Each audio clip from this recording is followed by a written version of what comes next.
Hey everyone, Mikey here. So, I apologize for any glares you'll have on the screen. I am outside doing this review because it's a pretty nice day out. So, we are doing the final review to the Hidden Legacy series. Well, I don't want to say final because there is another book in the works, but it is final for Nevada's story. As far as we know, the next trilogy they're doing in the Hidden Legacy series will be following Catalina, Nevada's sister. It'll take place a few years after the events of Wildfire, the last book in the series, book 3. So, okay, I'm going to start off by reading the summary, and you let me, and then we'll go from there. Nevada Baylor can't decide which is more frustrating, harnessing her Truth Seeker abilities or dealing with Connor Mad Rogan and their evolving relationship.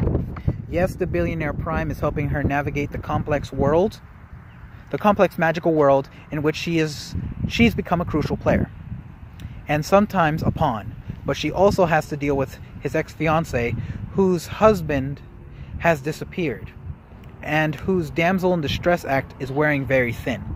Rogan faces his own challenges, too, as Nevada's magical rank has made her a desirable match for other primes. Controlling his immense powers is child's play next to controlling his conflicting emotions. And now, he and Nevada are confronted by a new threat within her own family. Can they face this together, or will their world go up in smoke? So, alright. At the end of Wildfire, well, not Wildfire, at the end of White Hot, we learn that the conspiracy has officially taken steps to go after Nevada and her family. Now they managed to survive this and start fighting back. And then they managed to take down a few key members in the conspiracy. So, they've managed to at least, injure or at least postpone the plans of the conspiracy. Now, moving on to more important bits, we finally learned that Nevada has been exploring her abilities and going much farther than she ever has before with them, and learning her limits, which was actually very cool, because instead of just like some series like to do, they just give the main character new powers as the situation calls for. In this, well, in the Hidden Legacy series, they've done well in just adding more nuances to powers she's already had. Like in Burn For Me, we learned that Nevada's powers allow her to tell the truth. Well, allow her to know when someone's lying to her. We know there's more to this, but she's never explored this. And she manages to, we get a hint that they can do more because she manages to use them against Rogan to do something that she hasn't before. Then in White Hot, we've learned she's been learning how to use her magic more ritually, like other primes do, because most of the rituals are usually done by primes, so she's been learning the ways they do magic, or at least the structures of how they do it. So, in Wildfire, we see the full extent of her powers, or at least as far as she can push them. It doesn't show us everything she can do, but it gives you a good picture of the farthest places she can go. So, that's the summary on how Nevada has progressed in power-wise, which I believe has been very well done. I like it when authors, instead of just giving the new main character powers because they screwed up something in the plot so that they can't fight the enemy, or at least not without consequences. This way, it's more fluid. We learned that they've only been using their sword to use it like a club. In this one, they've been learning how to actually block and parry and whatnot. It's like using a sword. Yeah. And in the final book, we learn, hey, this is what they can eventually become. Okay. For Rogan, we have been learning there's more to him than what most people know.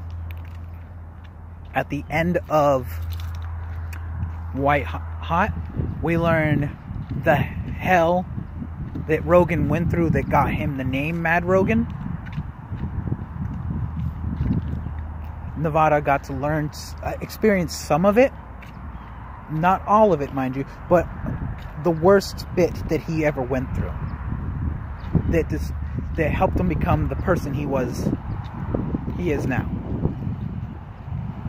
Okay, so that's it for our two main characters.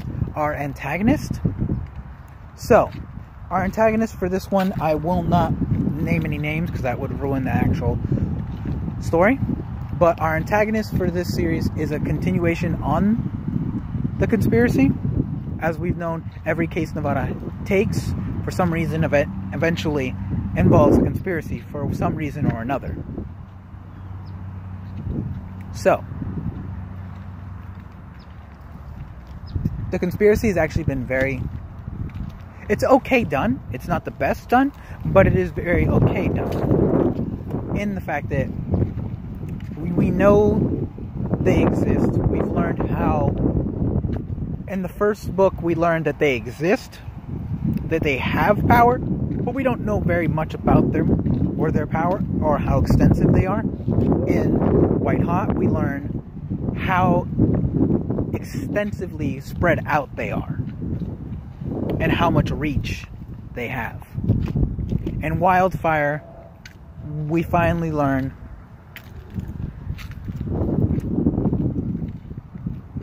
everything, well, for the most part, as we find out their motives and why they're doing things, why they got together. Unfortunately, we do not find out about the leader. I believe that will be for the next series following Nevada's sister, Catalina. Okay, so that's for our antagonists.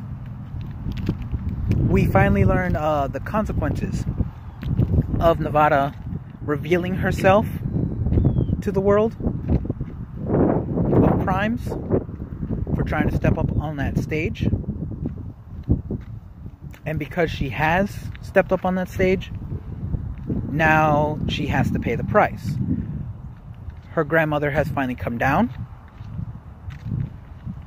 and there will be a confrontation between them. That isn't the main point of the novel, but it is a good snack to have before you reach the climax. So it gives you a little something just to keep things going, keep it fresh. And to also introduce a new dynamic so that they can add more things going on. They're expanding the series by little small tidbits. So, alright, anything else new? Nevada. We've discussed Nevada, we've discussed Rogan, we've discussed the antagonist.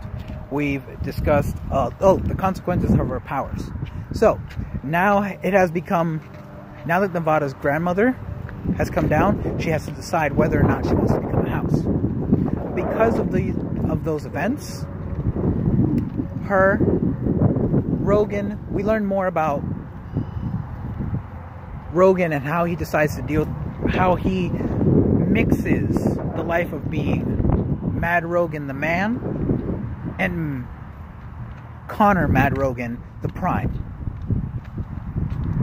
Or Connor Mad Rogan the man and Mad Rogan the Prime. So because Nevada is building a house, he has to decide if he wants her to stand for her on her own, or if he will stand behind her. And in the world of primes, you cannot rely on someone else. If you do, it can cripple your house in ways, or it'll make people view you as weak. I think that is very well done. It adds more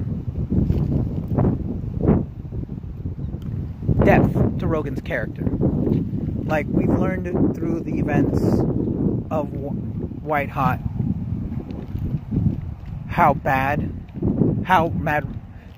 Rogan ended up who he is, or at least one of the events that led to him becoming the man that he is when we're introduced to him. In Wildfire, we see how he deals with the outside, and okay, I feel like I'm just rambling, so I will rate the book. I will rate it a 4.5. It definitely has done great. It is definitely better than the first book. It is, I believe it's fairly even with the second book. It would only beat it because of how it concludes all the plot threads. By the end of the book, most of the questions you've had for the series are all answered. They only leave a few threads laying out so that they can return to the series at a later point.